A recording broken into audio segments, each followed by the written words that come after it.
Supervisors to order. Appears that we've taken the roll. I'm going to ask one, if I may, Madam Vice Chair. Supervisor Graham, are you online? Okay,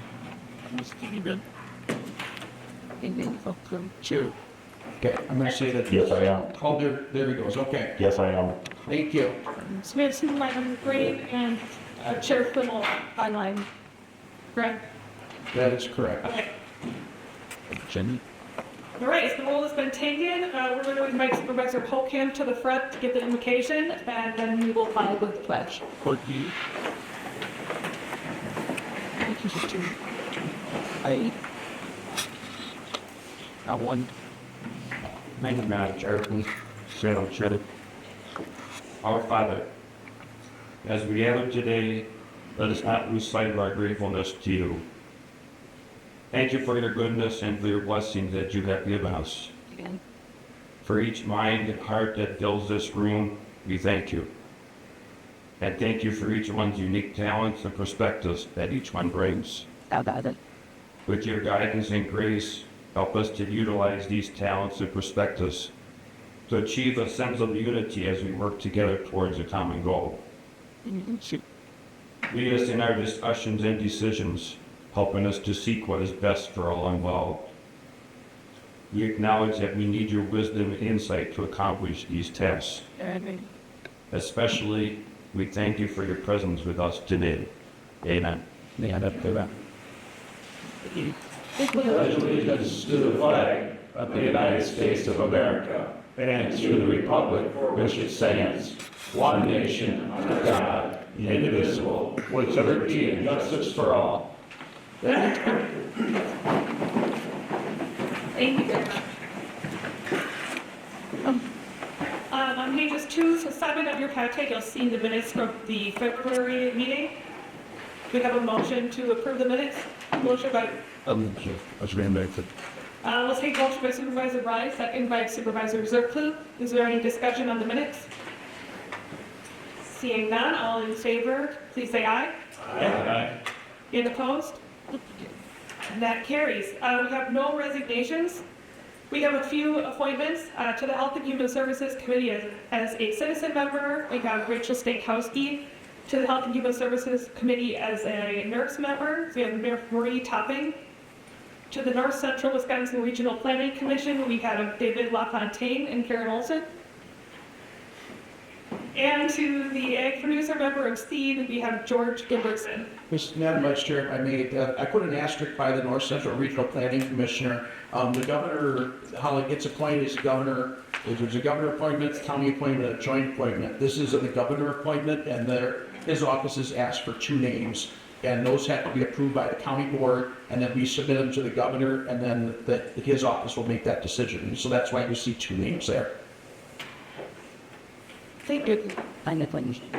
Motion by Supervisor Roser, second by Supervisor Langham. All in favor of the appointments, please say aye. Aye. And opposed? That carries. We will move on to public comment. Do we have any members of the public who wish to speak? All right. We're going to do a little bit of moving around of our orders of business, if that's okay with the body. We have a presentation for the Edgewater Haven CBRF proposal that we're going to move up so that our presenter can make a flight. And you can talk. Yes.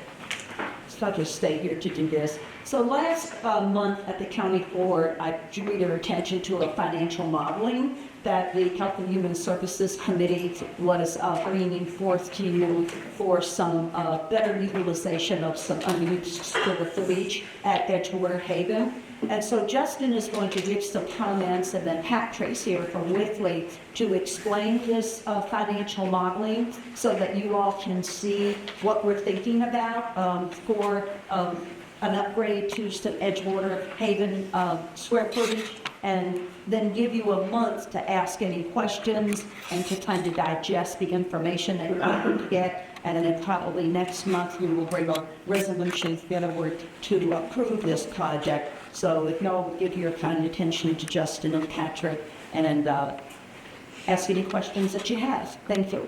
Great. Well, thank you Supervisor Rozar. Thank you County Board of Supervisors for the opportunity to participate. As Don shared, my name is Justin. I'm the administrator of Edgewater Haven. Mr. Clerk, can you go to the next slide? Yeah, then it's here, right? Anyways, all of you have the same packet over as well, too. Yeah. Thank you. And great. So, as Trent is working on that, the Edgewater Haven has a long history of serving Wood County. Going back to 1885 as the initial pork farm. And the old pork farm was located off of Seneca Road, and in 1928, the location changed to where we're currently located when the new Wood County Home for the Aged was built. Over the years, there were numerous expansion projects that were done at Edgewater Haven, and the most recent were over 2013, 2014, and the number of capital improvement, projects that County Board did approve. So on behalf of the residents and the staff, I'd like to thank the County Board of Supervisors for their commitment to Edgewater Haven, keeping it a modern facility, being able to care for the residents that we serve. Me too. So as you're looking at the presentation, the third slide goes through our services. So currently, the only services that we provide on our campus are nursing home specific, and it's skilled care. There's a number of different examples of skilled care, such as IV management, complex wound care, respiratory care, tube feeding, and so forth. We serve residents on a long-term basis, meaning that they come to the facility and this is their last place, this is their home. We also serve residents for short-term rehab, meaning that if somebody's in the community, thanks Trent, actually if you go back one slide please, but if somebody's in the community, they have a fall, and they end up in the hospital and they need to get a little bit stronger before they go home, they come in for short-term rehab, and we also have a memory care facility. Now, with all of our residents in the nursing home, we are required to do assessments on the residents for Medicare and Medicaid services, which mean that our residents have to have a certain level of acuity or level of care to qualify to stay at Edgewater Haven. So if somebody's acuity is too low, we are not able to keep them on our campus. So we will have to discharge them to another place, either to a assisted living facility or to a group, adult family group home. Next slide, please. So the current residents served, right now we have a current capacity of 50 residents, and that's based off of available staffing that we have. Just like every other part of the county and every other industry, we're fighting an ongoing workforce shortage. But where we're positioned is to take care of 50 residents. With our budget, we are budgeted for 46 and a half people. Now, you can't have half of a person, but that goes on a 365-day period. And out of that, 75% of the residents that we have budgeted at Edgewater Haven are through governmental funding such as Medicare, Medicaid, or VA. When we look at 2024, last year's census, we were very, very close to what we have budgeted. So being a 50-bed nursing facility has been attainable, and it's been that way for multiple years. As of this morning, we have currently 46 residents in our facility, and actually 82.6% of them are funded through government funding. So Medicare, Medicaid, and VA. But with our operations on our campus, we have a very large building, and we currently have a vacant 24-bed unit. And that's primarily due to staffing, because if we were to open that unit, we would need 2 licensed nurses per shift and 3 nursing assistants per shift to staff it. That's roughly about 25 additional employees. And finding registered nurses is very, very hard for us. So if we flip to the next slide, please.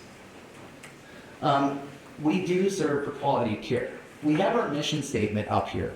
And what I want to highlight in our mission statement is that we provide an effective plan of care to reach the personal goals and highest potentials of all of our residents. And we provide mind, body, and spirit, holding the highest regard for respect and dignity. So we are the only governmental not-for-profit provider in South Wood County. And our quality measures come at a 5 out of 5. Why is this important? When we look at the other providers here in Wood County, they are all for-profit nursing facilities, and they average 2.7 out of 5 stars. When we look at nonprofit providers, and the closest nonprofit providers in the Wapaka, that the old Wapaka sponsored by the Lutheran Church, they average 3.2 stars, and out of total government nursing homes, average 3.9. So the quality at Edgewater Haven is second to none. Next slide, please. So as we look at the future, here in Wood County, we're seeing a changing in our aging demographic. For the 85 and older population of the county, it's projected to have a 43% increase. So we know that our seniors here in the community are going to continue to age. And there have been some studies that have been conducted both by Ford Analytics as well as Baker Tilly, which identified the need for more assisted living within the state of Wisconsin. I actually pulled a direct quote out of the Ford Analytic report that you all received back in February-ish of this year. So there is an anticipated need of 88,400 assisted living beds in the state, which means that the state of Wisconsin needs to increase 36,400 assisted living beds to meet the demands of the aging population. Furthermore, with the Baker Tilly study, they broke it down by different segments and parts of the state. And here in north central Wisconsin, which includes Wood County, there's going to be a need for 1,500 more assisted living units. So next slide, please. Thank you, Trent. So when we look at our campus, we have the ability, or we have the opportunity for a potential mission expansion, looking at converting a part of our facility into a CVRF assisted living facility. So when we look at our current structure, based off of being a 50-bed nursing home, we could accommodate a 20-bed CVRF unit. CVRF stands for Community-Based Residential Facility. Also, by being a county facility, we want to make sure that we do provide affordable care, affordable senior living. So we would be looking at having a population of 70% of the residents being funded by family care. What's family care? Family care is the Medicaid waiver program for people in assisted living. That means these are the folks that are impoverished that have no funds.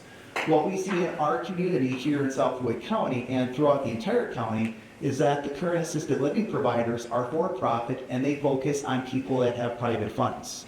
So once somebody, exhausts their funds, this facility can no longer take care of an individual. So being a county facility, we would look at taking care of more of those folks without funds.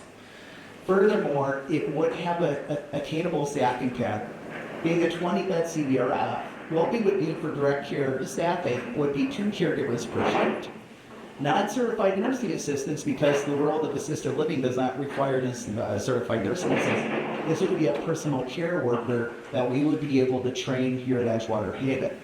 Furthermore, this would give us the ability for an additional partnership with the Food Share Employment Training Program, much like we have with the FSTEP program for the Edgewater Haven First Aid Program. Next slide, please. So that's where we engaged with this guy over here, Patrick Carroll from Whiffley, to do a full projection of our campus on a 5-year period to see what an assisted living facility CVRF would look like. So Patrick, I'm going to turn it off to you. Right. Yes, sir. So I believe everybody should have a packet that looks like this. So just as a quick introduction, I'm Patrick Carroll. I'm a senior manager at Whiffley's Senior Living Consulting Practice. My day-to-day work is helping organizations plan for the future. So that involves doing market demand analysis, financial feasibility studies, and then interpreting those results and trying to guide organizations to have that meets needs of residents in that area that they serve, but also in a financially responsible manner. So as Justin mentioned, what we did is we prepared a financial forecast as the status quo. So that is looking at operations as they are current day, forecasting them forward for a 5-year period to obtain an understanding, if we make no changes, what is the financial outlook over this 5-year period. That serves as your baseline for comparison to the financial that incorporates the addition of a CBRF. So you have your status quo results that you can compare to the financial results of the CBRF addition model. We looked at these models in detail, and we looked at them at the account level. We forecasted operating revenues, operating expenses. But actually, the last thing that we did is to forecast your anticipated Medicaid rate. So once we forecasted all expenses, then we put that in the state's Medicaid rate model to estimate what your Medicaid rate for a 5-year period. So revenue is actually based, Medicaid revenue is actually based on the results of the expense forecast. So it's a detailed look, and work closely with Justin, Brandon, Darren, Mary, and Panea helped out on the debt side. So the team had good eyes on this, and we believe we arrived at a solid financial model that you present to you today. So flipping to page 1 of your packet. This page summarizes bottom line results. Included after this is an appendix that summarizes the assumptions utilized to arrive at these results, as well as the detail of both financial models. I'm not going to get into those details today. They're available for you to review. If you do have questions you want to ask me about those models today, I'm happy to do so. But I'm going to start at this high level and focus on page 1. So the first section reflects the forecasted tax levy need for Edgewater operations. So essentially, not including the tax levy in the financial model, we backed into it after operating revenues, operating expenses, add back depreciation expense. What is the needed tax levy for operations based on the status quo model? So that's your first line. 2025 is forecasted about $643,000. Through 2029, forecasted at $842,000. The next row presents the addition of the CBRF operations. So that's your 20-bed or 20-unit CBRF. Forecasted occupancy is at about 90%, which equates to about 18 residents. Payer mix, as Justin mentioned, will be 70% family care, 30% private pay. Family care reimbursement is much lower than what you receive at the skilled nursing level for Medicaid. It's also much lower than what you can achieve in the private pay market. So that 70-30 payer mix, I would say, is conservative from a revenue perspective because of the variance in rates. So to give you an idea, what we forecast for 2025 was $146 a day for family care. Your skilled nursing rate, approximately $400 a day. Yes. Approximately $400 a day. So just a comparison between those two rates. So that result reflected a tax levy need in 2025 of about $585,000 through 2029, $600,000. That bottom line is just the variance between the status quo need and the need with the addition of the CBRF. So what it shows is a reduction in the forecasted tax levy needed over this 5-year period. Under the assumption we have 18 residents and that payer mix is 70-30 family care to private pay. We did run a sensitivity analysis, and that under that model, we assumed 100% family care, just to show you the impact. What if we can't attract indirect pay residents and just exclusively serving family care? What does that impact? So obviously with the rate issue that I described, the results decrease, but still overall have a favorable impact to the tax levy. I should point out 2026 was our assumed fill-up period. So open up January 1 of 2026, which is an unrealistic timeline, but we wanted to give you the trends. So open up on 2026, average about an average of 1.5 residents a month until you hit that 18. So 2026 is a fill-up period. 2027 would be your first year at full operations.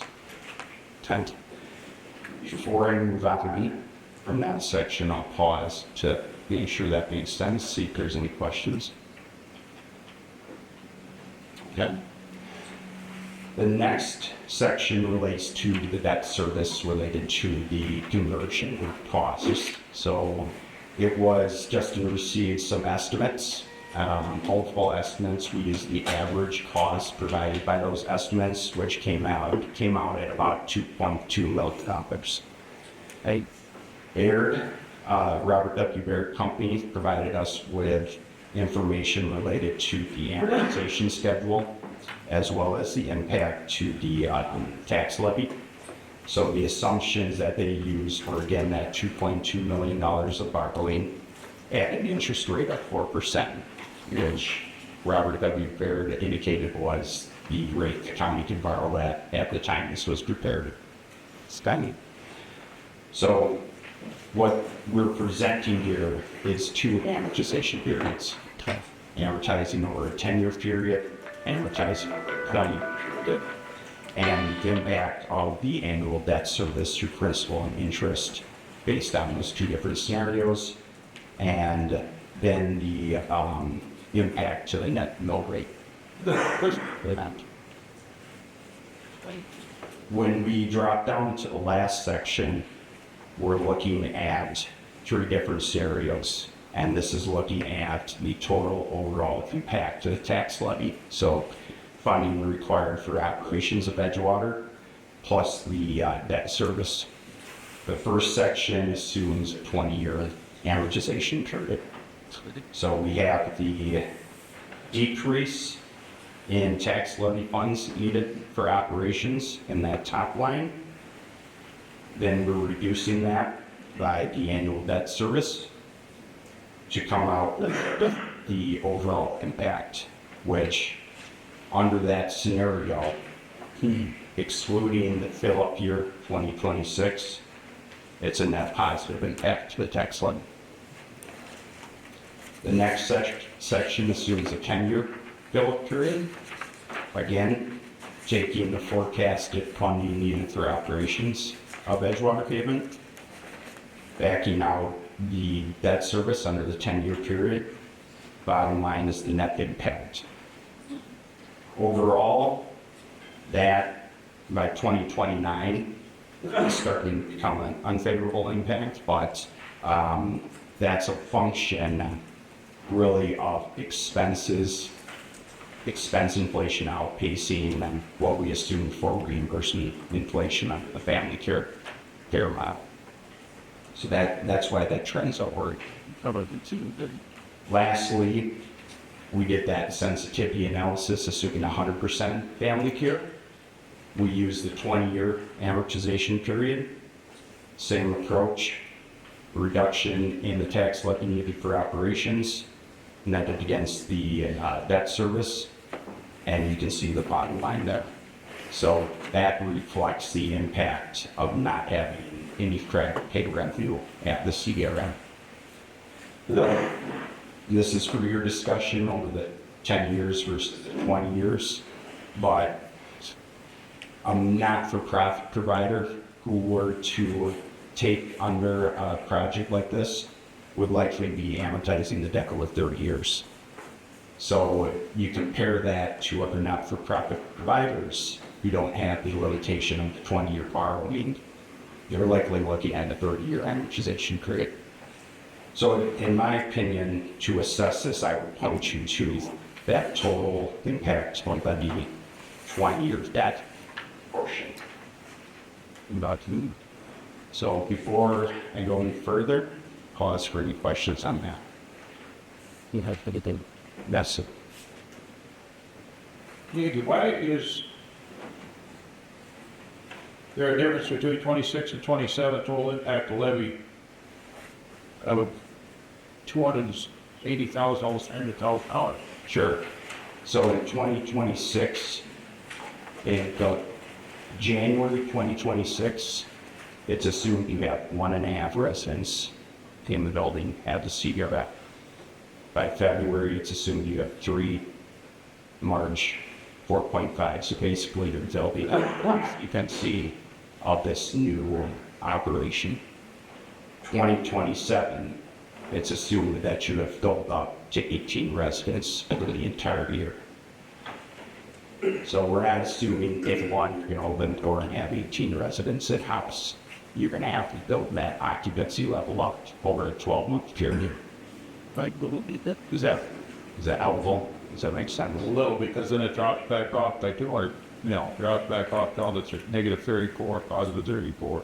So after you get past 2027, the reduction that's occurring is a function of expenses being assumed to inflate at a higher rate than your revenues increasing.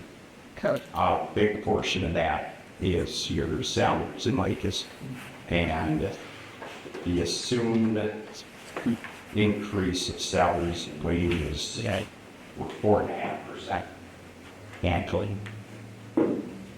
If you look at page 2 of the assumptions, you can see the inflationary assumptions in revenue. So Medicare, the actual increase in 2025 on average was 4.2%. So that's what we use for 2025. Thereafter, we use 2%. Private pay, we tied that to the increase in wages. So that's why that's set at 4.5%. But then you look at VA, that's only 2%. Part B, a small piece of your revenue is only 1%. Again, contrasted to your most significant expense being your salaries, wages at 4.5%. So expenses are assumed to be increasing at a higher rate than revenues, which generally for organizations, senior living providers that rely heavily on governmental funding and are having staffing challenges, that's the current day reality. You have to continue to pay your staff to retain and attract them. That's just the current day reality. And then you have the lagging increase in those.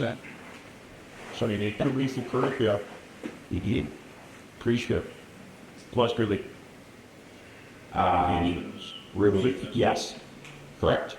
So when we added the FTEs related to the CBRF operations, I think we assumed a 10% non-productive factor. I can't remember if it was 10 to 15%, but we did increase FTEs for vacations, sick days, etc. Okay, so expenses, wages, and salaries, that's for the whole building? 64.5, That is under the current day operations, the upgrades. and then we're adding 9.4 actions, That makes sense. which consists of a nurse manager, PCA, and a slight increase to your activity staffing.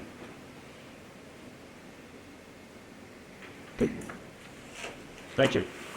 And Yes. I have to answer that.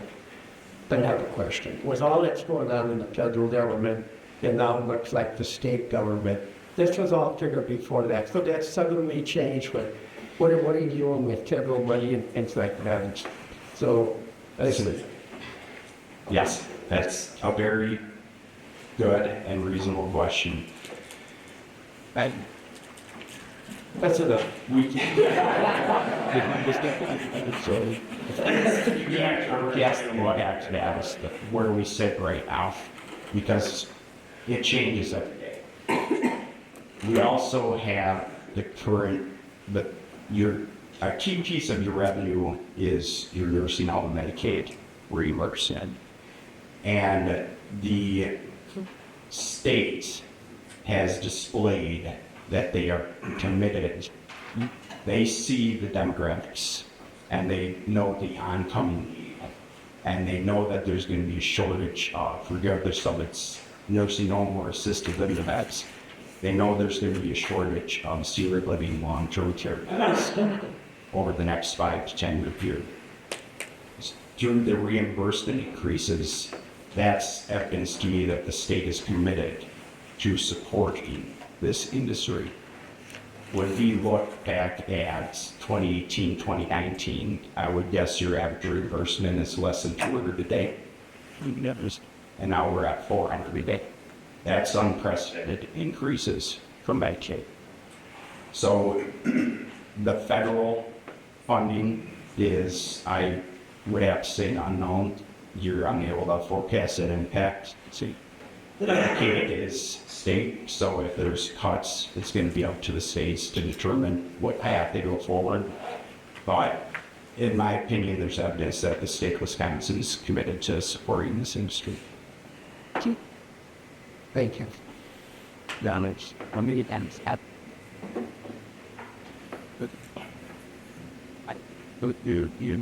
Any other questions?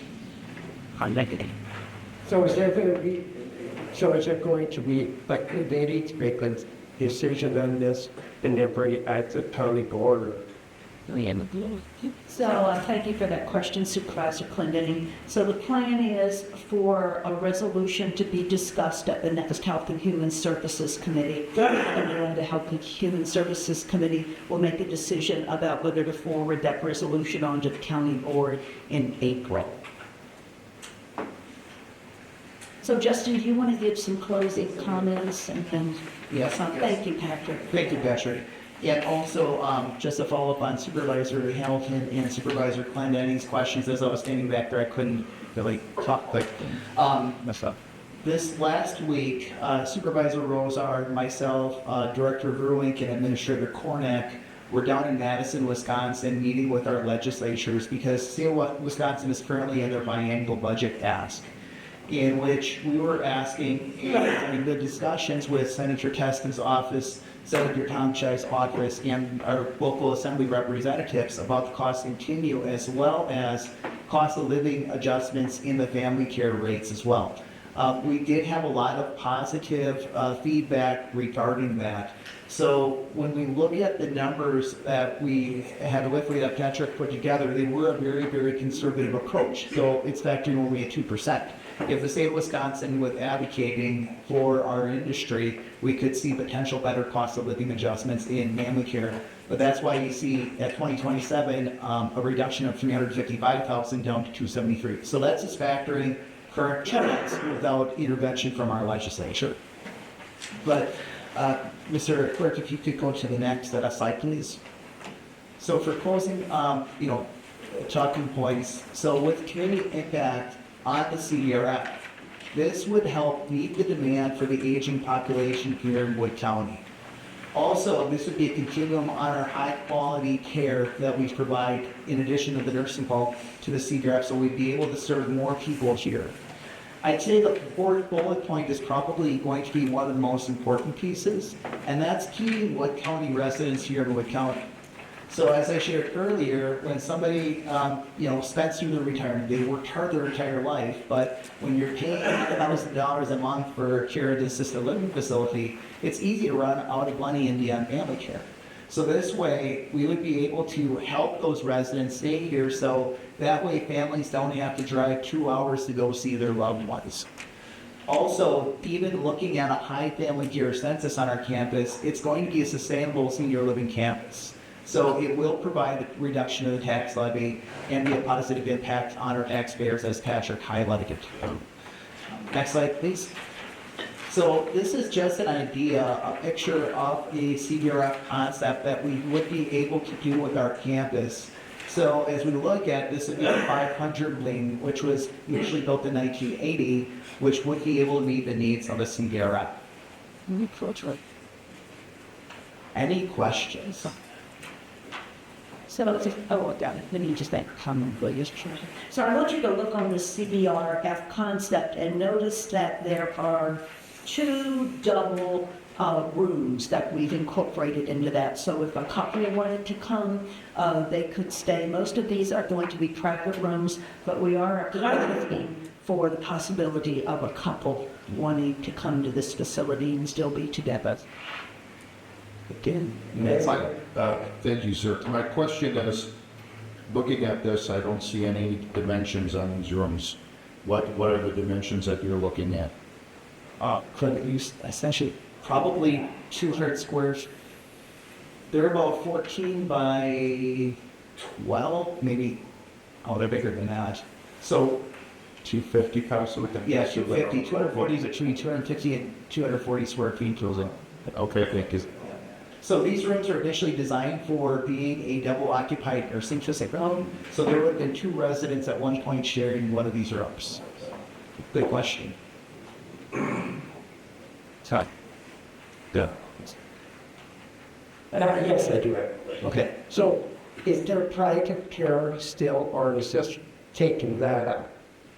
And when you get up closer to the wilderness, people that have private care in there? Is that? I'm not sure what you mean by the definition of private care. Are you self-paying? Yes. So we would be able to care for folks that are self-paid as well. So, but in our model that we use, we want to have a conservative approach. So 30% were self-pay, and 70% were family care. Also, when we ran the numbers, we used a conservative number for our private fee rate at $6,250 per month. Right now in South Lee County, we're seeing the local CDRS charging about $7,400 a month. So we wanted to be as conservative as possible with our revenue components. Say, Yes, Steve Carter. Do you accept short-term complex wound care person Yes. for its coming? Well, we do take Wood County residents are a priority. So if we are limited on bed availability and we have a referral from ARPN or we have a referral from Stevens Point, we will take that person from ARPN because we serve Wood County first. Now, if we have open beds that we can't fill, we need to do our justification and make sure that our revenues are coming in. So we will, and then for a person for Portage County, but we do take priority on Wood County residents. thank you. You're welcome. So if I may, Madam Chairman? Definitely. So I hope this information was really beneficial for you. I'm sure you all have been reading in the news that there are counties that are getting out of the county nursing home business. We have always had a philosophy in this county that our budget reflects our values. And we have always believed that taking care of our older individuals who may not have the money for a for-profit nursing home was a priority for us. And you know that we have invested quite a bit of money in Edgewater Haven when we tore down the old administration building that was all the way back from 1928. And then we put in the new physical therapy building. We just believe that this is a continuation of our investment in our nursing home to help serve the needs of our older adults in this county. So not only will this allow us to continue to serve those older individuals, but it will diversify the services that we're able to provide for the older population in our community. We did this when we added the memory care. I don't know if y'all remember when we added the memory care unit, we felt very strongly that there was a need for that 8-bed memory care for people not to have to go to Clark County to the nursing home up there and to keep them in our community. So we believe that this is just an extension of our mission as we care for an aging population in our county. So please, if you have any questions about this, Justin is open to answering. Patrick has already said that he will answer any questions that you have. We will discuss this at the next Health and Human Services Committee meeting. So if you have anything that you want to bring to that, please feel free to come. That meeting, I think, is at Edgewater, yes, and also. So if you want to tour the square footage that we're thinking about putting this CBO in, and I think, I was thinking when we were talking about this, assisted living beds and CBRS are synonymous. They're the same. Sometimes that confuses people. I thought we were talking about assisted living beds, now you're talking about a CBRS. They're the same thing, so it's just a semantics. But I know Justin will be glad to let you tour the square footage so you can see the size of the rooms and what we have planned for remodeling. And so we look forward to discussing this then at a couple of occasions over the next month. And if you have any questions, please bring them forward. Thank you, Madam Chair. Yeah, I think that's a cool question. Joe, when you was down to the legislators, what is the feeling down there?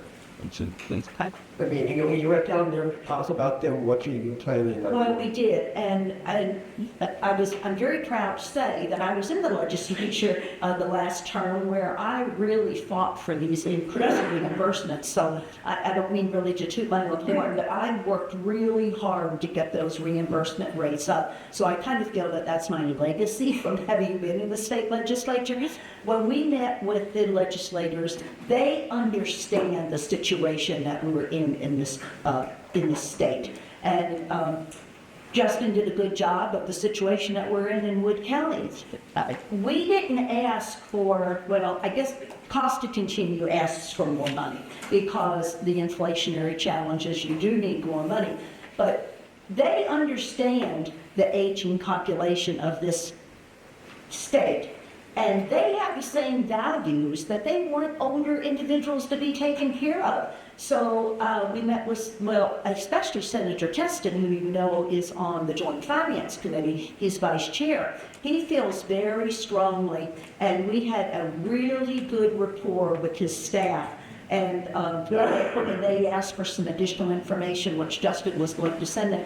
Because you see, Justin has a way to pay for this. And so, you know, not only are we presenting our issue, but we have a good way to pay for these additional funds to take care of the cost to continue that we're asking for. So, Bill, to Supervisor Clendenning, to answer your question, they were very positive. They were very willing to work with us. They understood the situation, and they have a commitment to continue the reimbursement because they know how beneficial it's been to keep our nursing homes open.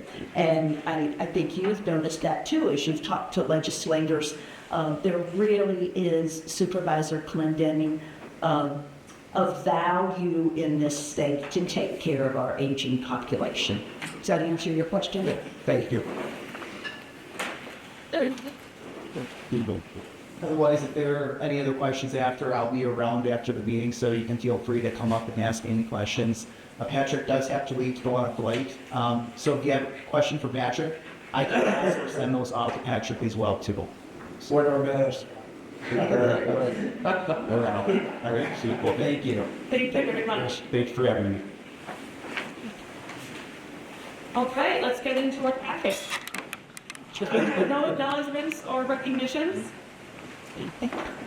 On page 8, I see we have 2 referrals that have been forwarded on to the appropriate parties. Pages 9 through 11 are the minutes from the Operations Committee of March 12th. And this is where I will address that we had an agenda item that was held over from the February County Board regarding the wording of the recruitment and retention policy. The new wording is in the packet in the minutes.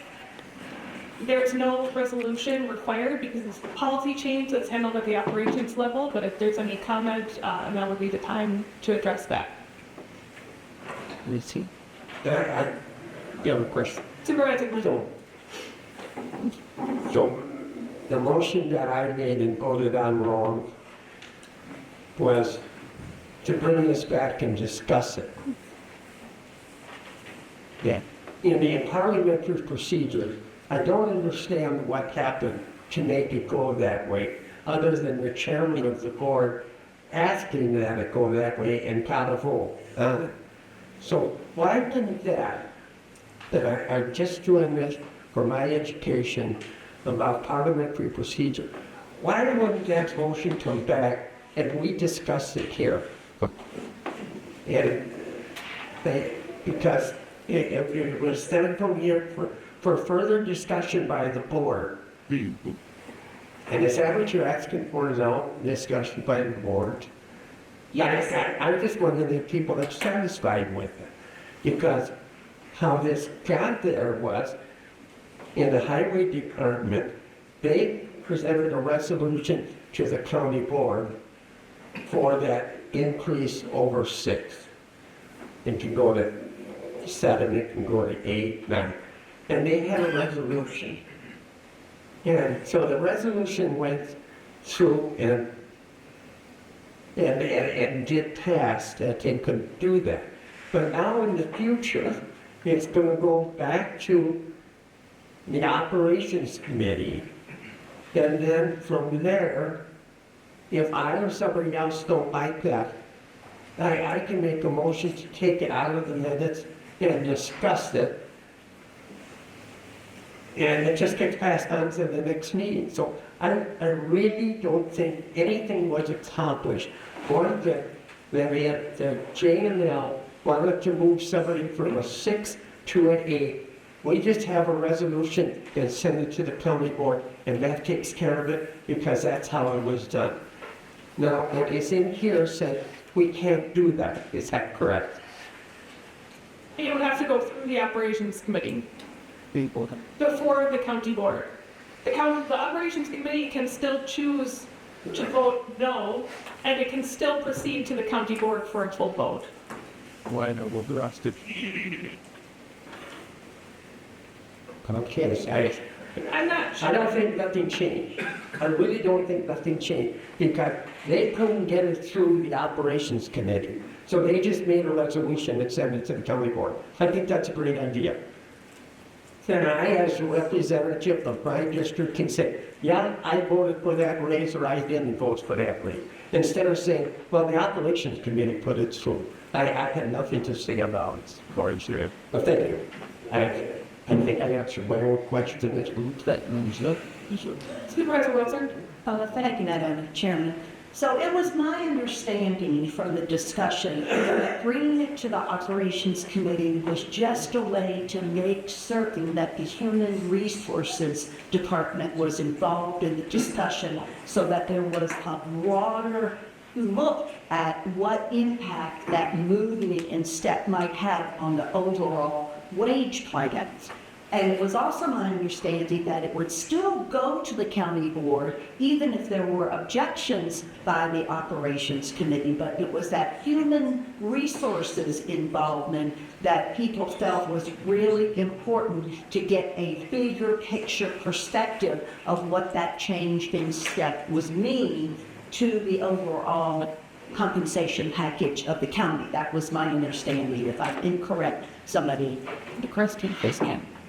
I disagree with that for the fact that, yes, it goes to the operations committee.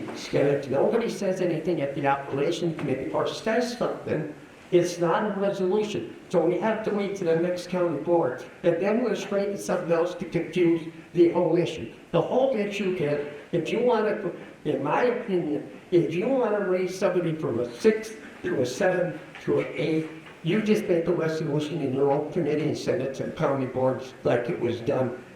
And it's done. You can go to the operations committee if you want, if they're okay. Can we have a comment from Chair Plimble?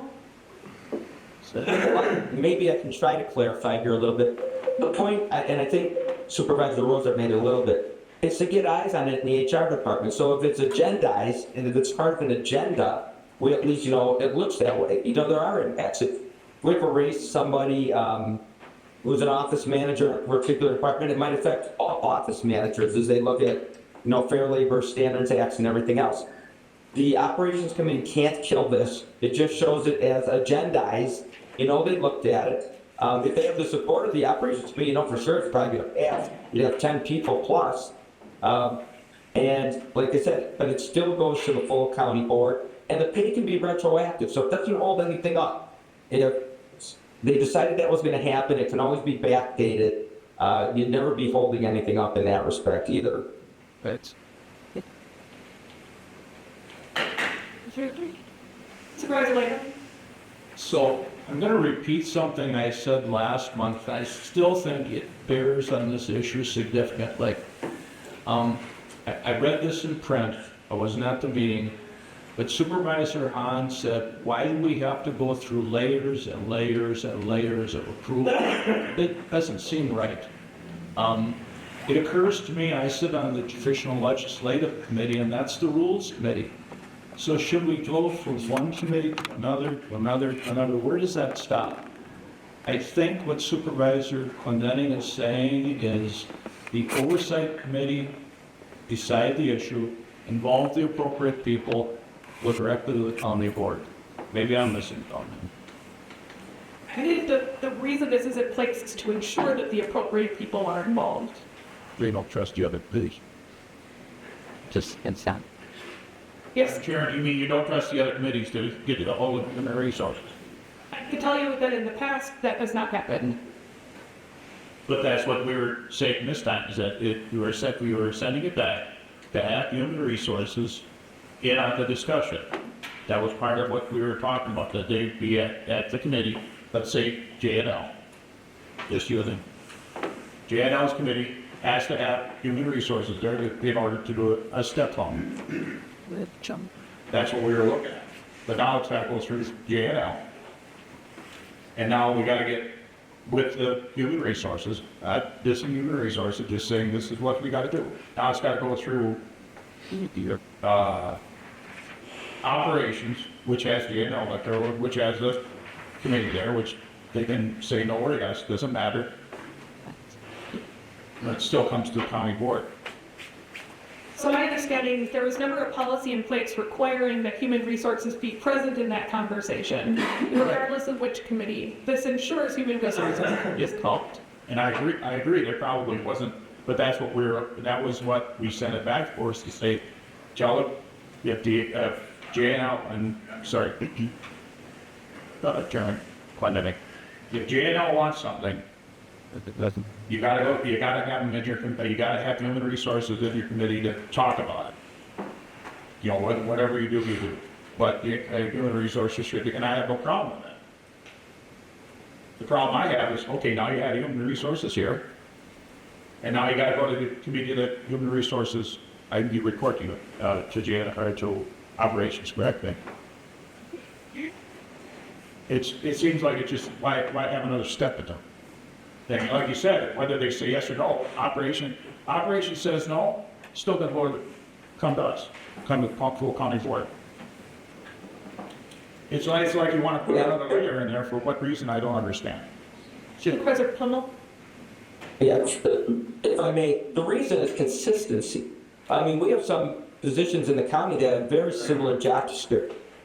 And if a committee decides, or a department head, for whatever reason, and I'm not saying we have any right now, decides to move somebody to a level that might be beyond where they should be for whatever the reason is, it may impact dozens of employees. And that's where HR needs to weigh in. The reason it goes to the committee, so to speak, is so it's agendized. So every single member of the county board knows that this is happening and they can have input.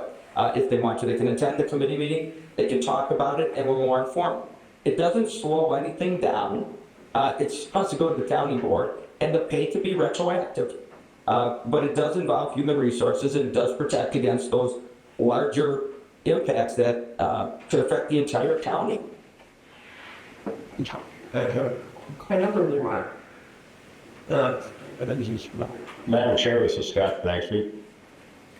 Supervisor Clendenning was speaking, and then you may. Yes, so I was getting straightened out on this until remark was made by Chairman Twiml. And he said, we'll have it come before the operations committee, and that be there, we'll have 10 people voting for it, and it'll go through. Wow, how does that happen? Or did I misinterpret that? If it don't go through the operations committee, we don't get 10 people to vote for it. And I don't understand that statement, and I'm scared of it. I believe the intention is that if it passes through operations and the oversight committee, you automatically have 10 people, which means it will pass the county board. If it fails at operations, you still might have a few votes in that It still could pass county board. It's just guaranteeing if it passes both, it will. Okay, thank you. Supervisor Gray? Nothing? Okay. Yeah, the only question I have on that is the one statement that says, and requires bans approval of the government oversight made the operations committee and the county board. So that wording to me says requires advance approval means that everyone has to approve it for it. Your resolution passes. Yeah. They apply it. So that We go. I'm going to call our corporate counsel for help on this one. Do we need to change the wording to say requires? It's the caps. Just the question. Go get it. Other. What is that again, Chair? I'd say, For a while, it turns back. yeah, Madam Chair, I'd say it requires review, it doesn't require approval. And, you know, and if I may address Supervisor Clendenning's point, my point wasn't that something automatically happens, it's just, there's a reason we co-sponsor resolutions. We do it all the time, comes out of multiple committees, it's not unusual. Madam Chair, so the way I read this would be consistent with the way that Supervisor Brown did as well.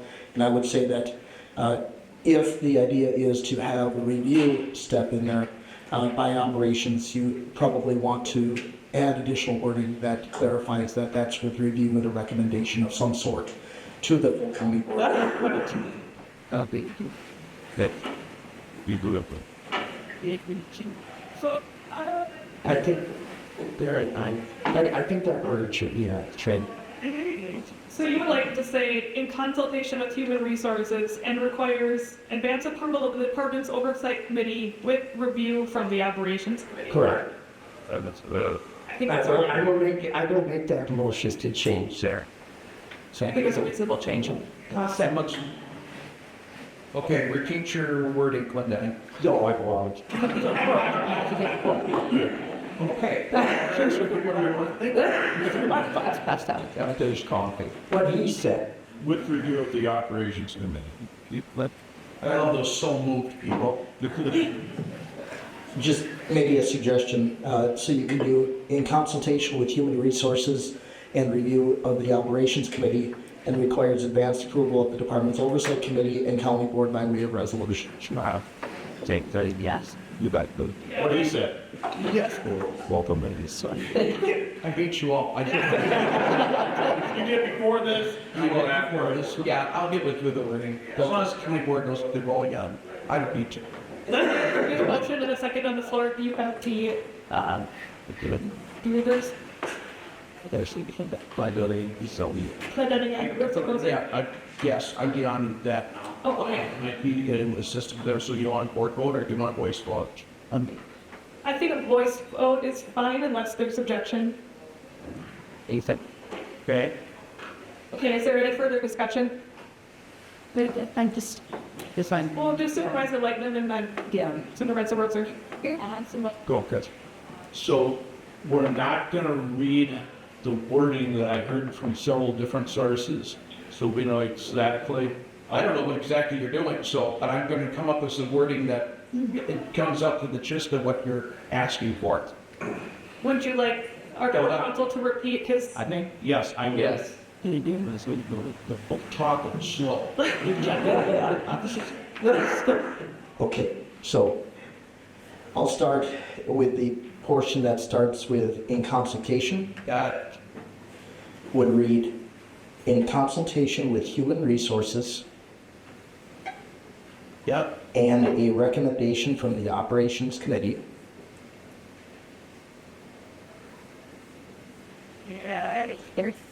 And requires advanced approval of the department's Oversight Committee Got it. and approval of the county board by way of resolution. Question. That part's. Your motion stand. Yes, it does. You saw. Supervisor Roser? Well, thank you, Madam Chairman. So can you remind me, please, who was kind of charged with working this out before it came back to the operations committee. Can you tell me who was involved in that discussion? Yes, so it was 2 weeks ago, Supervisor Clendenning, myself, and Chair Plibble met with our human resources, Thanks, John. had to discuss this. And you came up with wording that all three of those agreed on to send to the operations committee?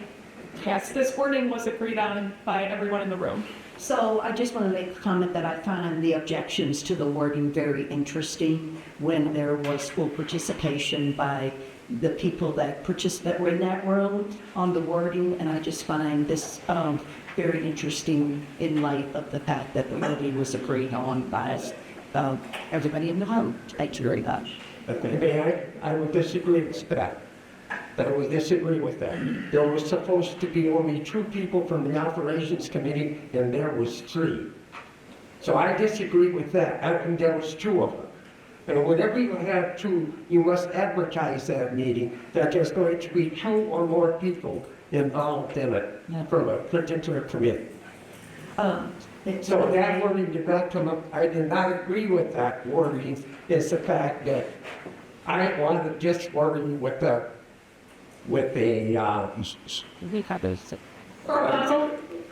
fine. Was this meeting inappropriate? Yes. Doing the cup. Was the it makes part close. But This one's on. I don't want to specifically answer the question. I'm not going to, I have a short time.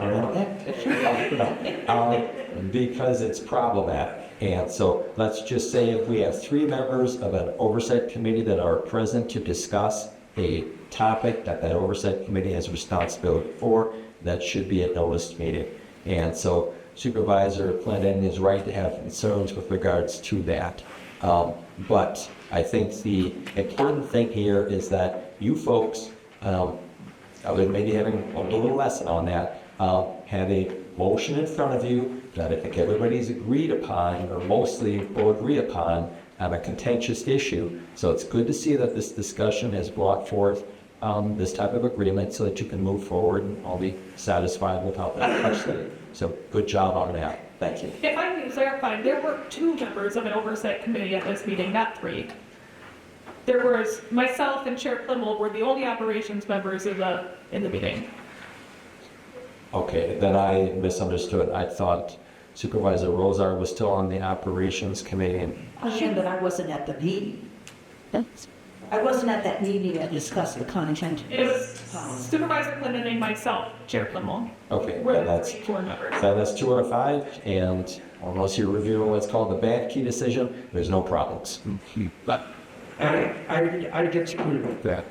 And thank you. So again, I would encourage you to move on to your vote and not to get involved in side issues. Thank you. We'll take 2 more comments. Supervisor Bragg? Madam Chair, I thought at the last 20 board meetings, it was confusing there too. Jim and I brought up the idea that we'd like to see it in a resolution form on paper in front of us in order. We don't have that. I would still like that. more than his, they can move on. So it will not go to resolution, from what I understand, because it doesn't need to, but it is on paper now with more change on it. It's on, yes, it's on page 9. Yes, 9, good. Item number 6, On page 9. Bottom of the The actual wording is on page 12, on the bottom of the page. Oh, yeah, which is good. Supervisor Bucky? Thank you. Mr. Attorney, he is absolutely right. I think you're going to get what we want if we move on with this now. So please, let's move on and vote on this and be done with it. Thank you. What's the second one? That's good. I said I was going to take 2 comments. I thought I was local. Supervisor Khan, this is the last one. Thank you, Madam Chair. On the next one. My initial opposition was because the operations committee had the power to kill something that came from another oversight committee. And I think what we did today, the assaults, that's all be supported versus help. Thank you. All right, we're gonna call this to a vote. Are we still okay with the voice vote? No, Now I do, I prefer. All right, we're taking this to the board. I doubly hate to know. You're voting yes, what?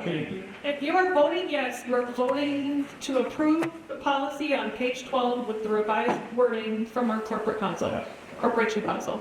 So which button you gonna hit? If you are voting no, do not like the wording, go green. What's that? give our county clerk a minute or two. Lance votes yes. Lance, sit down.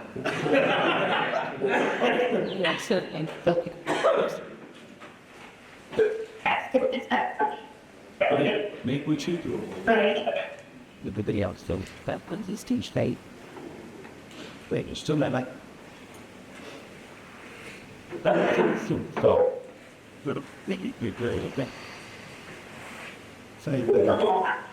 see, this is why you do this, let's not get the aware sign up on any church file second. Okay. Item ready. Please vote. Supervisor Frank, Yes, vote. Yes. then we know what Sherman Klum voted, right? Correct. Yes. Yes. Supervisor Clendenning. Yes. No, why don't you get your button for executive? Green. Yeah, I just hit it.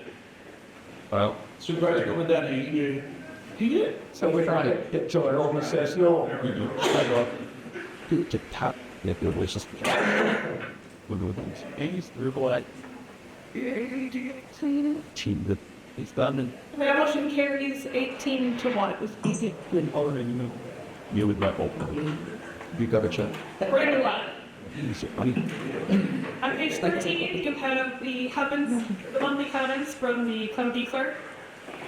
Thank you for your patience with us. Well, I gotta get some comments for next. Yeah. Yeah. Wait. Nice. Supervisor Rosen. Thank you. So on page 13, you will notice at the top, at the first bullet point, it said the spring primary came and went with an 11.9% turnout. That is almost the second. We have an election coming up April the 1st. I certainly hope that we have a higher percentage turnout at 11.9%. How in the name of common sense can we say that we are participatory citizens when 11.9% of people show up to vote? That is absolutely unconscionable to me. Where are the civics classes that encourage people to be participatory? I hope that we get the people out that we know on April 1st to vote, because we have no excuse to complain about what is happening in our country if we don't show up. And 75% of life is showing up. So when I saw that, I was just appalled that we have such a lack of concern about our elections. I thank you, Madam Chairman. Really good? You know, you think about not only, you know, yes, that is a more showing, not unheard of, you know, especially for a spring primary. But then you look at, you know, Supervisor Clendenning, I know that Town of Grand Rapids, Clerk Coys does a cost per bullet. So they're going to be going through that exercise. They had very few voters, but look at the Fort Town on Isles that only had 15 all day. That cost is exorbitant. It's pretty bad actually. So yes, I don't disagree. But I hope we do get a better turnout because I ordered a heck of a lot more ballots than that I did for a spring primary. Me too. Yeah. On pages 14 through 18, you have the monthly comments from your Human Resources Department. Yes. Page 19, from the Treasurer. 20, from the Wellness Coordinator. And then at the top pages 21 through 29, we have 7 resolutions. With no objection, we'll take these 7 together. This is Resolution 25-3-1 to amend the 2024 budget for property and liability insurance for higher than anticipated expenditures. Fiscal note, no cost to Wood County. The source of the funding is unanticipated revenues from insurance recoveries. The adjustment to the budget totals $63,900. Resolution 25-3-2 to amend the 2025 Human Services Department Norwood Health Center capital projects budget to include expenditures for projects which were in progress but not completed as of December 31st, 2024. Fiscal note, no cost to Wood County. The source of the funding is unspent from previously approved capital projects. And the adjustment to the budget totals $181,200. Resolution 25-3-3 to amend the 2025 communications capital projects and radio engineer budgets to include expenditures for the radio system update project that has been in process but not yet completed as of December 31st, 2024. Fiscal note, no additional cost to Wood County. The source of the funding is from previously approved ARPA funds not yet expended and unspent funds from the 2024 communications radio engineer budget. The adjustment to the budget totals $1,258,581.92. Resolution 25-3-4 to amend the coroner's 2024 budget for the purpose of funding higher than anticipated expenditures. Fiscal note, no cost to the county. The source of the funding is unanticipated revenues from the coroner's cremation account. The adjustment to the budget totals $14,000. Resolution 25-3-5 to amend the 2024 budget for capital projects sheriff jail function for expenditures not included during the original budget process due to the ongoing construction of the jail project. Fiscal note, no additional cost to Wood County. The source of the funding is available debt funds from the capital projects fund balance. The adjustment to the budget totals $7,700,000. Resolution 25-3-6 to amend the 2025 Sheriff's Department Administration and Jail Operations budget to include unspent funds from 2024 to offset unanticipated expenses associated with moving into the new jail and Sheriff's Department.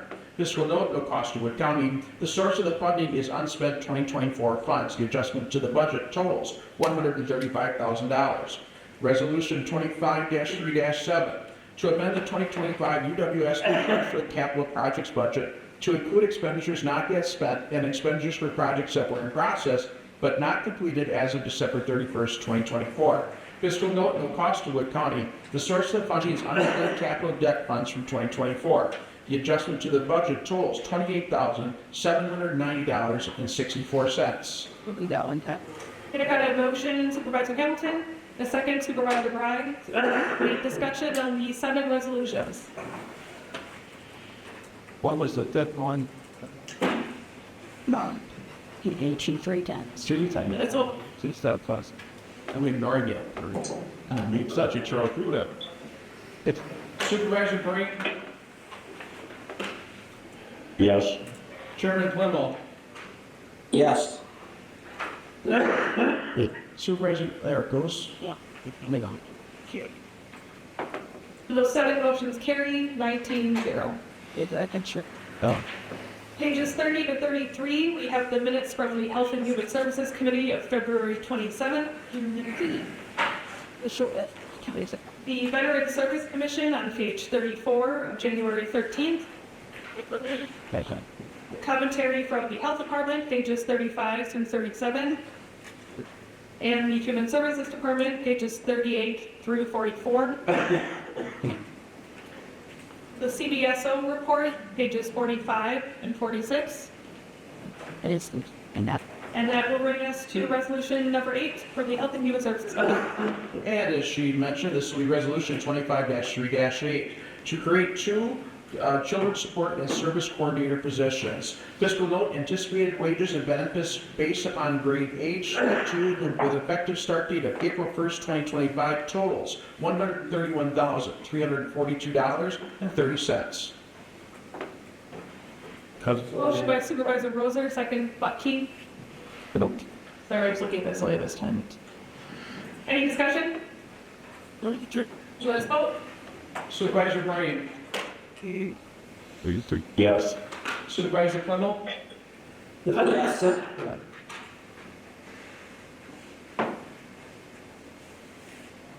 That resolution carries 19-0.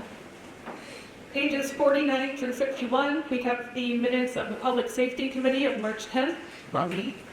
Pages 52 through 74, we have the Sheriff's Department monthly report. There will be a jail ad hoc committee following this meeting to discuss the status of the jail project. And on page 75, we have a resolution from the Public Safety Committee. Thanks. This will be Resolution 25-3-9 to amend the 2025 Sheriff's Department Administration Operations budget to include unspent funds for a project that will be using unspent opioid settlement funds awarded in 2024.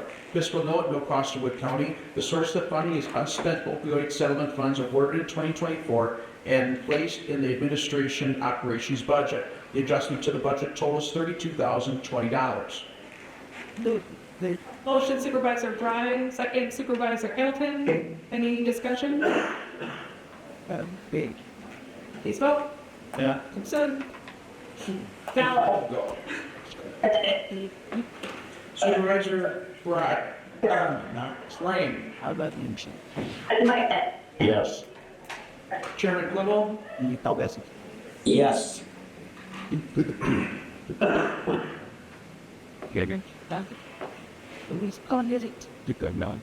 and that motion carries. Resolution carries 19-0.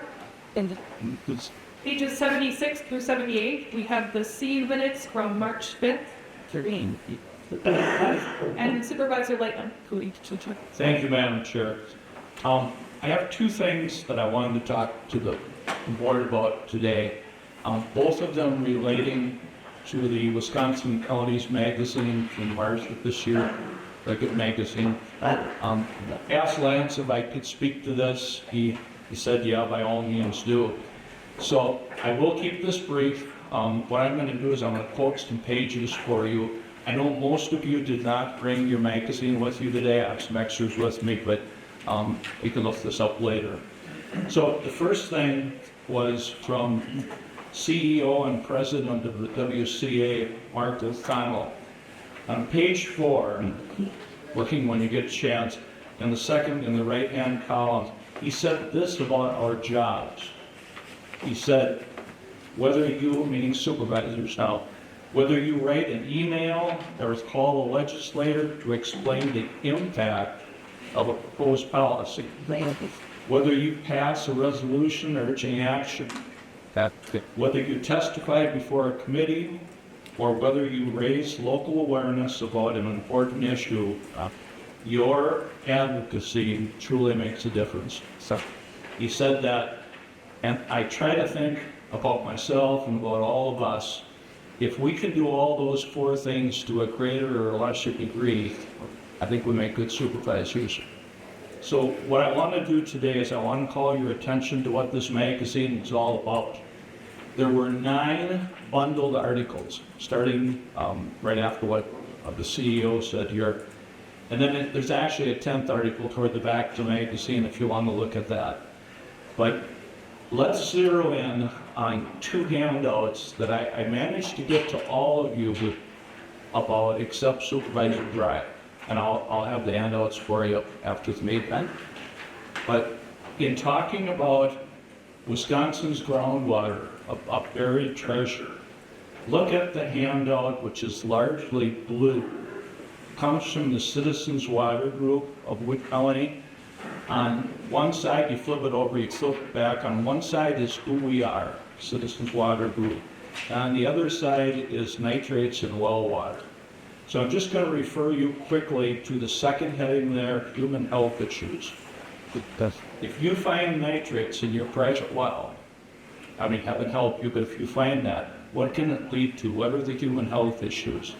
Well, nitrates in drinking water can lead to birth defects, blue baby syndrome, thyroid disease, colon cancer, ouch.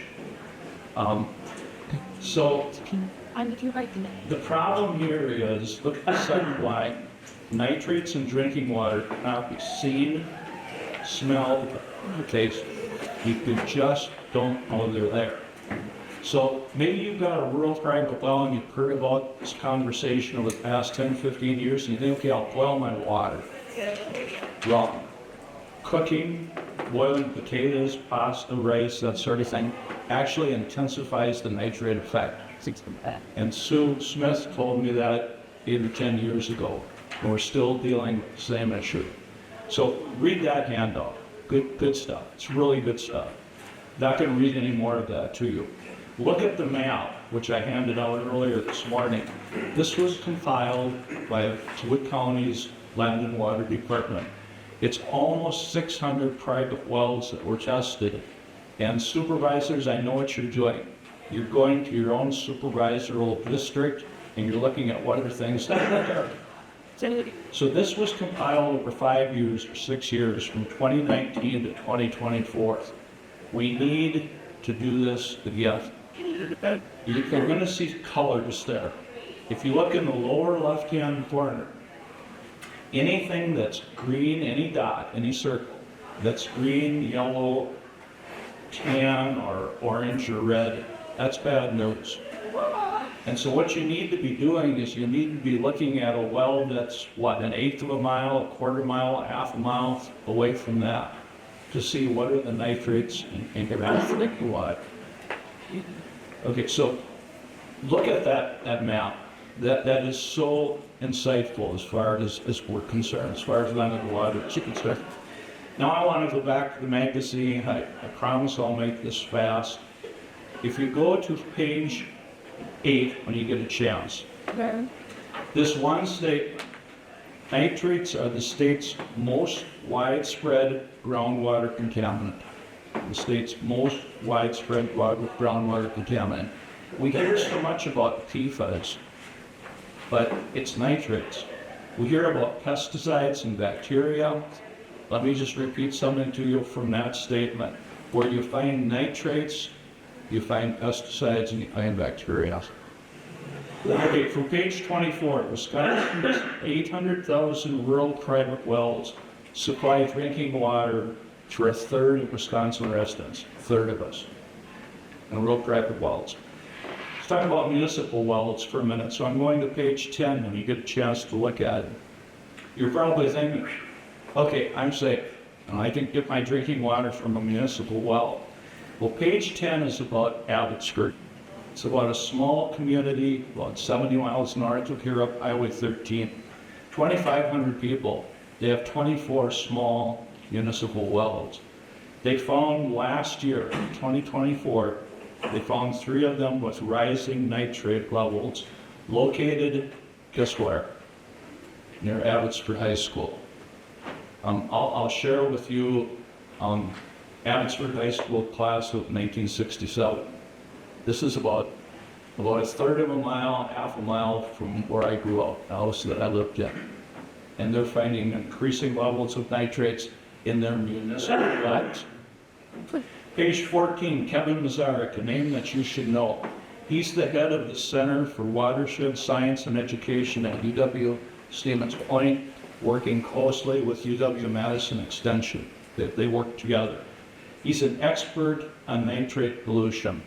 He's been in this building and in the River Block building at least 3 times during my tenure on the county board. And this is what he talks about. He's an expert on this. And before him, Director Shaw and Director Kraft. They've known this for 30 or 40 years. 2 more. From page 20, Rock County down on the Illinois line, they established a by they I mean county board. They established a groundwater nitrate work group, in 2017 to make recommendations to the county board. That's a good idea. And finally, I'll share with you this, and this is on, I think, the 7th page, so it's just after what President and CEO O'Connell said. This challenge to the Wisconsin Land plus Water Counties Association has established for all of us to ensure that groundwater remains abundant and clean, supporting the economy, providing safe drinking water, and preserving recreation and scenic beauty for future generations. Folks, this is a great magazine. That's a great 9 or 10 articles. Go home, find it, read it again. I've got more copies if you've lost your. Thank you, Madam Chair. Al, I'll get you those. Very good. Thank you. Good. Yes, Chris Bucky. Thank you. It was good talk to you, Joe. You had mentioned that we're all going to get at our district, look at the big picture as well. There's a lot of unfortunate information out there, so something has to be done in this. So thank you, Bill, for what you. Right, pages 79 through 86, we have several meeting minutes from Golden Sands Resource Conservation and Development Council committees. Pages 87 and 88, we have the North Central Wisconsin Tourism Partnership Tourism Committee of February 12th. What is 15 89 through 94, the February commentary from the extension. 95 through 100, the Land and Water Conservation Department. 101 through 105, the Office of Planning and Zoning. And now we are up to our next resolution on page 106. This is resolution 25-3-10 to approve an amendment to the Town of Lincoln official zoning ordinance. Fiscal note none. We have a motion, Supervisor Langham, second Supervisor Hamilton. Any discussion? Let's vote. Supervisor Brady. Yes.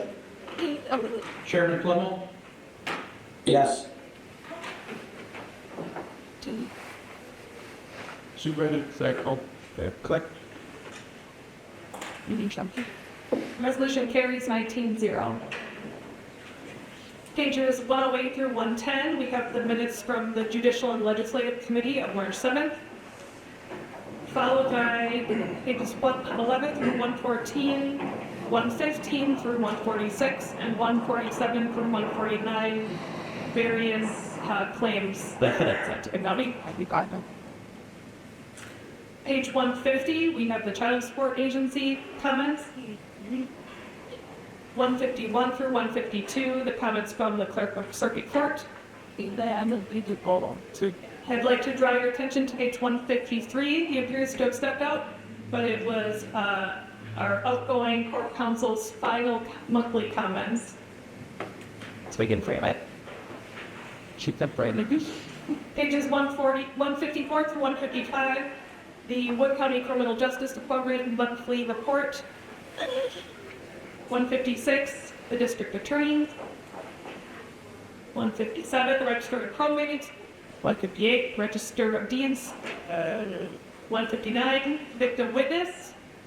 And 160 will bring us to another resolution. This is resolution 25-3-11 to seek the support of the Cook County Board of Supervisors to join the Wisconsin Clerk of Circuit Court Association and the Wisconsin Counties Association in their efforts to increase the Circuit Court cost appropriation by $70 million payable to Wisconsin counties in the 2025-27 Wisconsin state budget. Fiscal note, no cost to Wood counties. Motion Supervisor Clendenning, second Supervisor Langham. Any discussion? Let's vote. Supervisor Brady. Chairman Plummer. Yes. Supervisor Brady. Yes.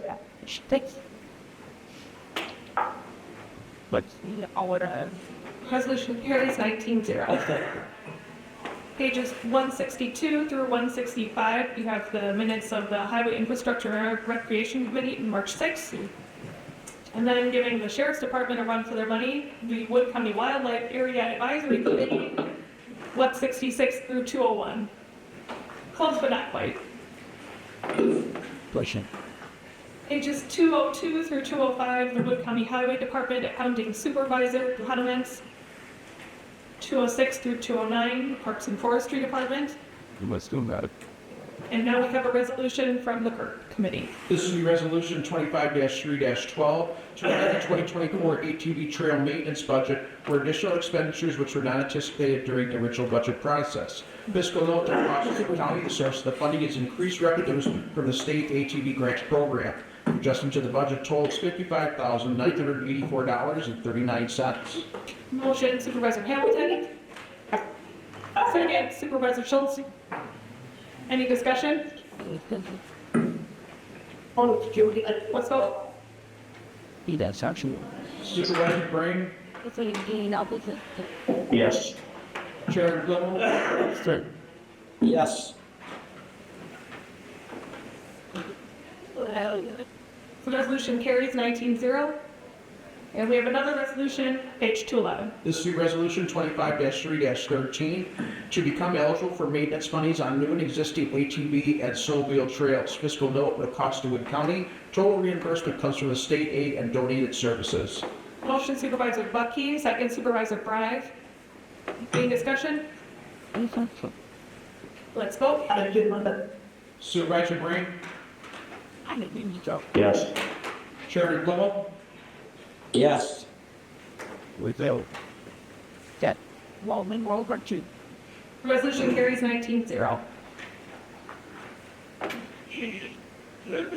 Page 212 through 213, we have the minutes of the Property and Information Technology Committee from March 3rd. 214 to 218, the monthly comments from the IT department. 219, the letter of comments from the facilities manager, and I'm sure he's excited to announce that inmates will be moving into our new facility Saturday. Hopefully. We anticipate that the new entrance will open next Monday. So, big weekend. Good. Page 220 through 221, the Junior Fair Board minutes of October 16th. 222 through 223, the Marshfield Fairgrounds Commission from December 26th. 224, the McMillan Library Board of Trustees from January 7th. 225 through 227, the same committee, January 15th. And then 228 through 230, various meeting minutes from the search committees for a new library director. 234 through 235, the South Central Library System Board of Trustees minutes of January 23rd. 236 through 239, the minutes of the University Commission from November 14th. And that's going to bring us to our last resolution in memory of Supervisor David Lyons. This will be Resolution 24-3-14 relating to the life and public service of David Lyons. Motion Supervisor Schultz, second Supervisor Hahn. We'll take this as a voice vote. Does anyone have anything they'd like to say about Supervisor Lyons? Yeah.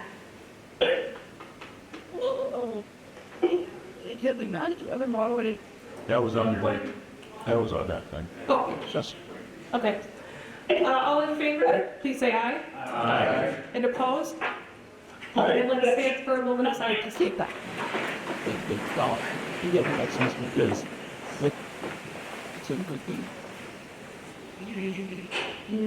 There's a piece on out green.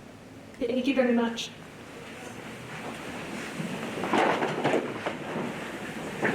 That takes us to the end of our agenda, unless anyone wants to stay.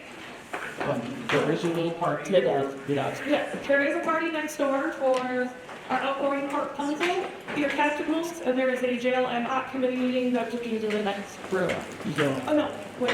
what's right next to it, it's not a good idea to have a meeting. Focus. No, we're going to go to month 14, about 15 or so. Wait, what you said. So our next meeting is going to be Tuesday, April 15th. With that said, meeting is adjourned. Let us meet at